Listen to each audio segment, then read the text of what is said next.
Tonight I'm going to be doing a brief discussion about 3D technologies in healthcare with a focus on research. Now I come by this knowledge, most of it pretty honestly. I'm an industrial designer at in the research department at Toronto Rehabilitation Institute, one of 4 partner organizations that makes up the University Health Network, along with Toronto Western Hospital, Toronto General Hospital, and Princess Margaret Cancer Centre. Now, our research department is made up of 9 different teams, each with their own specializations. Teams like the sleep lab that I'll show you a couple of examples of, a new team, neural engineering, that does things like brain-machine interfacing, really cool stuff, and the team that I'm on, the technology R&D team. Now, part of our role is to provide support to all the other groups by helping them to design and build any sort of equipment that they might need to conduct their studies. That means we get access to some amazing workshops. We've got a full electronics setup, we've got a well-appointed machine shop, and of course we have access to some fantastic rapid prototyping equipment. Now, 3D technologies are probably a lot older than you might realize. Over 100 years ago, you could go to the hospital and get an x-ray done. Now, this is of my daughter's broken toe. I realize it's not 3D, but it was really the first look inside a person's body without having to open them up. Now, at some point between your conception and your birth, either your mom or your doctor would have wanted to take a look at you, make sure you're doing okay. So this is an ultrasound image, again, of my daughter, Charlotte. Yes, I do have a bit of an odd family photo album. It's not very high resolution, but you can see that she's doing okay there. Now, by the time my second child came around, if I hadn't been completely freaked out that I was being a new dad again, I would have asked to have one of these taken. Now, this is a 3D ultrasound. Now it's starting to get really interesting. Our scanners are very different. This is the Cadillac of medical imaging. This is an MRI photo. You can see there's huge amounts of information here, lots of detail. It can differentiate between different tissue types. You can sort of selectively look at different organs and pull out any information that you might need for some of the printing examples I'll show you in a bit. You can even make movies. Oh, unfortunately, it's not playing, but MRIs can make movies now. The computer processing power and storage capabilities can really make some amazing things happen. Oh, no.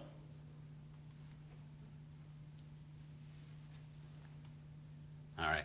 So now, we have some amazing facilities at the hospital. We have lots of tours coming through, and often I'm asked to explain how 3D printers work. I start by telling people that first you need a digital model on your computer, then you send that model off to the printer. It sort of slices it all up and prints it layer by layer, and sometimes I get this sort of glassy look from people. They don't sort of get that layer by layer thing. So imagine you're making a cake. You've got your first layer of cake, you put it down, put some icing on there, you put the next layer and icing layer, and then by the end you've got like a really big cake. But what you really have is a solid object that's made up of many thin layers that have been bonded together. Now, you don't want to have really thick layers like on a cake. You don't want it in inches, you want it in thousandths of an inch like a book. And you don't want each layer to be exactly the same as the one that came before it. You want some variety in shape so you can add some features and details to your 3D print. So that's how you get there. Now, a lot of people assume that 3D printers operate sort of the same way that your desktop inkjet printer does. And they're right. A lot of them do work that way.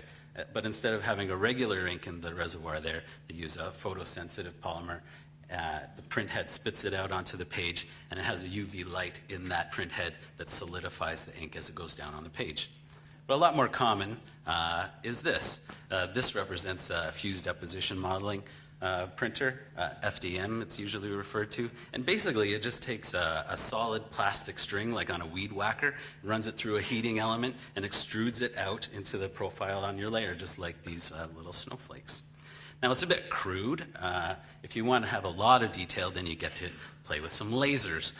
This is what a stereolithography machine looks like as it's laying down those light lines to solidify the light-sensitive resins again. Now, here's a really excellent example of how those technologies can come together. This is print of a body from an MRI scan. And now printers have the capabilities of printing with multiple materials in the same part. So you can have the clear sections, opaque sections, different shades of gray so that you can see all of the details in the model. Now here's a sort of a conceptual example of how a cast might look like in the future. It's based on a scan of the arm, so it fits you perfectly. They've perforated, it's nice and light, it's not hot. You can stick your finger in anywhere and have a nice scratch. But what I really wanted to show you is there's a nice detail shot of this cast, and you can really start to see the profile of those layers there. It's sort of the topographical map looking section.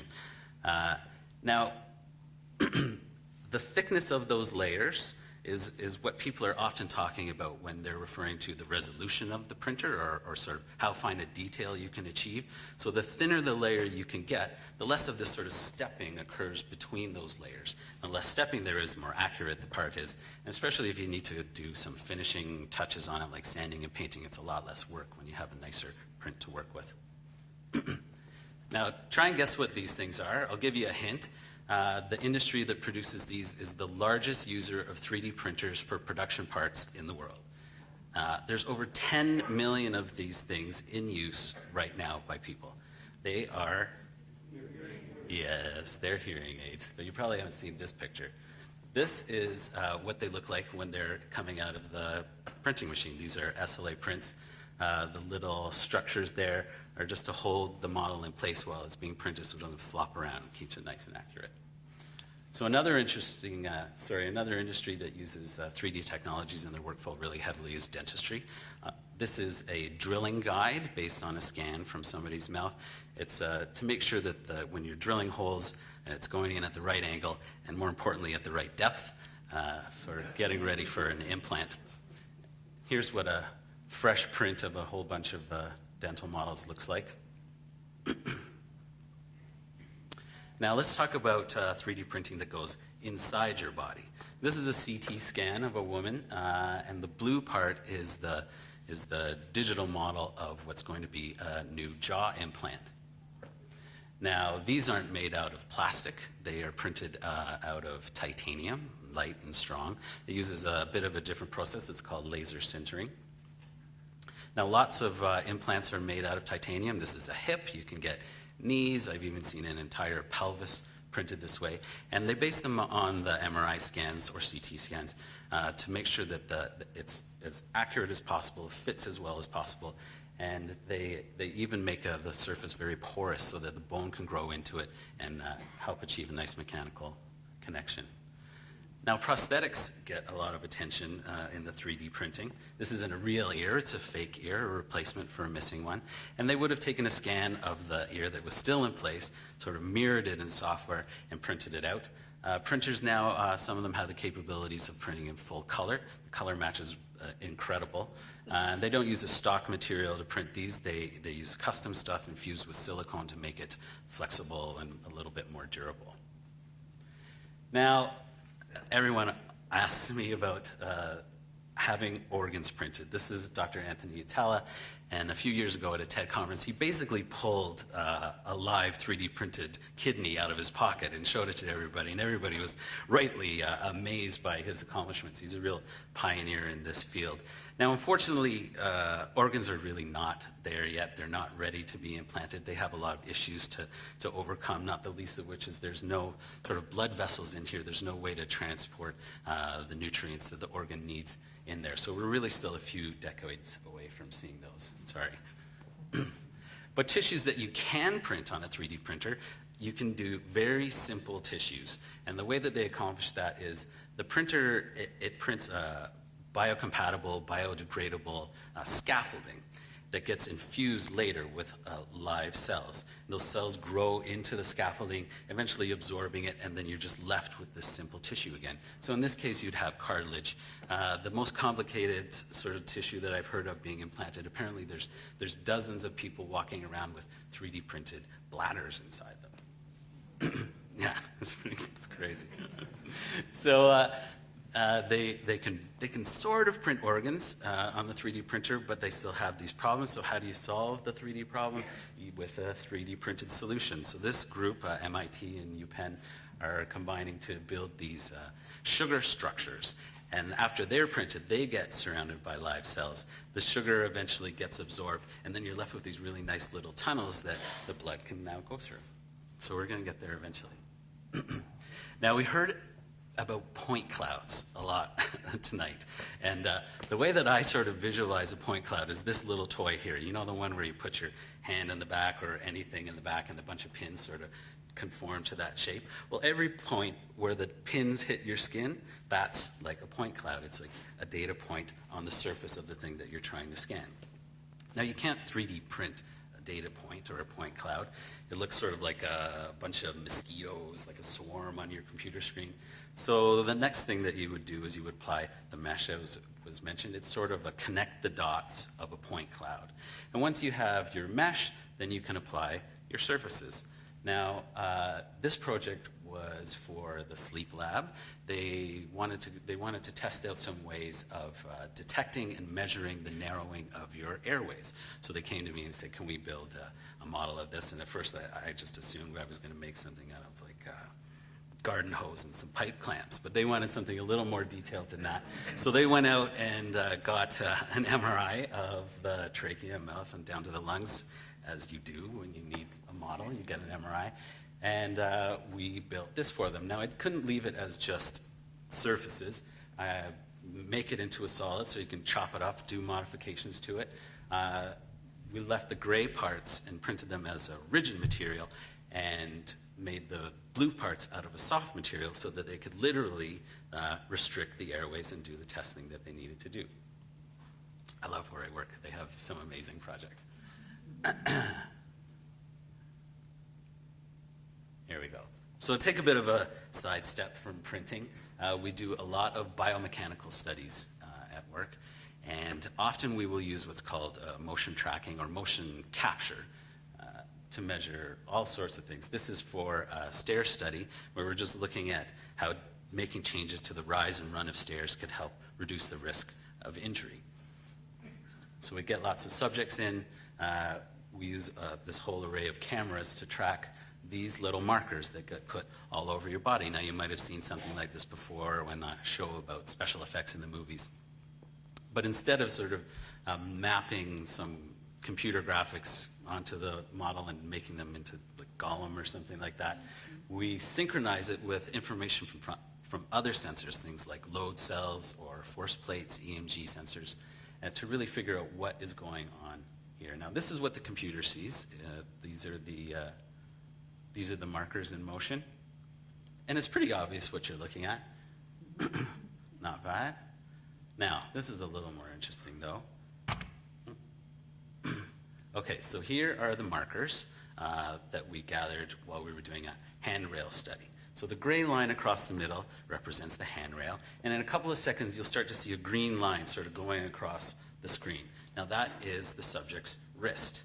And what we're trying to figure out with this handrail study is what is the ideal height to have it at so you can grab it while you're falling, okay? So see if you can follow the hand and tell when they fall.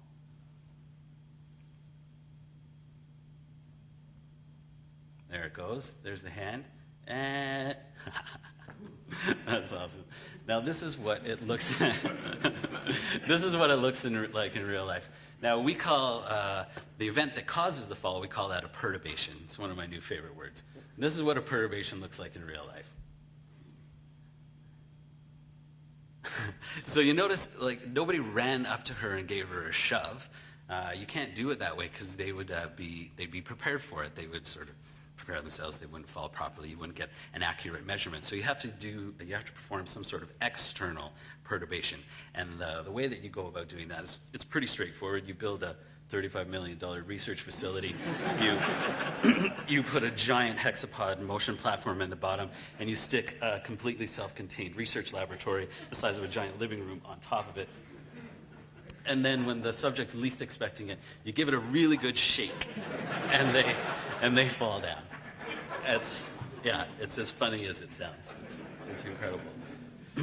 Okay, so I'd like to I'll give you a bit of a case study on how we use 3D printing in the development of medical devices. It's a little more serious now. This gentleman is getting suited up for a sleep test. So again, the sleep lab, they came to us, and they wanted us to work on this project. Actually, I'll give you a bit more background. This is to test for sleep apnea. Now, sleep apnea is a pretty serious condition tied in with a bunch of other things. If you have sleep apnea, your likelihood of having a heart attack or a stroke is hugely increased.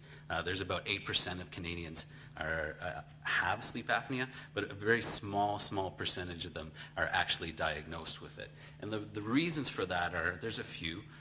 One is you have to go through this sort of process and get all wired up and go into a sleep lab. It can take up to 2 years to get an appointment to have one of these tests, and they're really expensive. So the project that the sleep team came to us with was they wanted some help in designing and building a really cheap, easy to use, accurate way of diagnosing sleep apnea.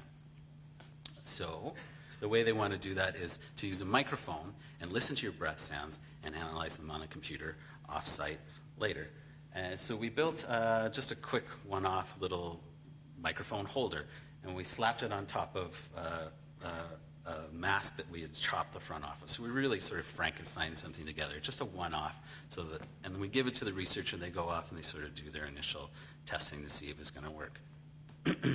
Now, of course, it had some reasonably good results, but they came back to us and said, we really can't hear the breath sounds from both nostrils and the mouth. So how can we capture all of that? But we want to keep a single microphone. Okay. So we decided to try and funnel it all towards the microphone. But there's no sort of literature on the direction or shape of breath that comes out of your mouth. There's no scanner that can scan your hot breathing. So what we did was grabbed a bunch of the researchers from the lab, dragged them outside on a night like tonight, absolutely frigid, and took photographs of their breath coming out of their face. And so sort of old school, which I guess it's not really old school. I'm still using computers and cameras, but in this context, it's old school. We modeled up a 3D version of breath that we could design the funnel around, right? And each time we make a version, we do a print of it to check and make sure that it's working or not. So we put the electronics on, you put the power supply on, you just sort of cobble this thing together. But now we're doing a full 3D print of the whole thing. And again, we give it to the researcher to go off and do their testing. These are just some more of the modifications. And this is the what we call the G1, the first generation version that was really all put together and useful for the researchers. So they had this mask, and they go and do a nice little study. It worked fine. They say, oh, it's going really well. We need some more. So we print 10 more. And of course, it continues to get better and better. They say, we're going to expand it. We need 10 more and 10 more and 10 more. So by the end of it, we ended up printing, I think, 50 or 60 of these things. And the nice thing about the 3D printers is, once you've got the model, you just keep pressing the button until it's done. So they did this study and came back to us and said, oh my goodness, it really works great. It's as good as the sleep lab. We want to do a huge study now. They're talking about like hundreds and thousands, and they're not talking about tens anymore. So one of the amazing things about these 3D printers is they'll print anything. They don't care what the shape is. The printer doesn't care what the geometry is. They could care less whether it's manufacturable or not. And in this case, the success of the study means that I literally have to go back to the drawing board and completely redesign the thing so that it can have a mold made. Now this is the CAD of what the final version looks like. Here's just a smattering of the samples that we printed. These are just the ones that were left under my desk that hadn't been packed away yet. This is my son's favorite view of the mask. I don't know if you see what I see, but now another really good use of the 3D printer, especially having a nice accurate one, is before you send that model off to have the tooling done, before you spend thousands and thousands of dollars of having your final mold made, you just print up one last thing and you check every last detail before you send it off and spend that money. Now these are the first samples off the tool. They come in, and as hard as you work at it, it's never quite perfect. You never sort of send them the perfect thing. You make some minor adjustments, hope they can be done without too much expense. And here ultimately is our final production version, just ready to go out and do their trials, all electronics installed. Sorry, I do want to show you that one. So on the left of your screen, this is a computer rendering of the mask. And on the right of the screen is a photograph of the production mask. they look exactly the same, and that's just what you want. You want predictability by the time you get to tooling. You want to know exactly what you're going to get. Now, to have accomplished all of that, like I mentioned, you need millions of dollars to do it. You need a full trained staff, lots of technicians, really inaccessible to most of us. But as was brought up before, the technologies are becoming more and more accessible. This little exoskeleton and definitely this little hand prosthetic were printed on a MakerBot. There's actually one outside in the waiting room. The little printer, it's $2,000 you can get it, instead of hundreds of $1,000s for the really high-end stuff. Now, a great thing that the inventor of this device did was he put it up online to a free 3D file sharing service. So now anybody can download it. And not only can they download it, what often happens with sort of an open source kind of project is after you download it and modify it, if you made it better in any way, it gets uploaded again, and now that version is available for everybody to use.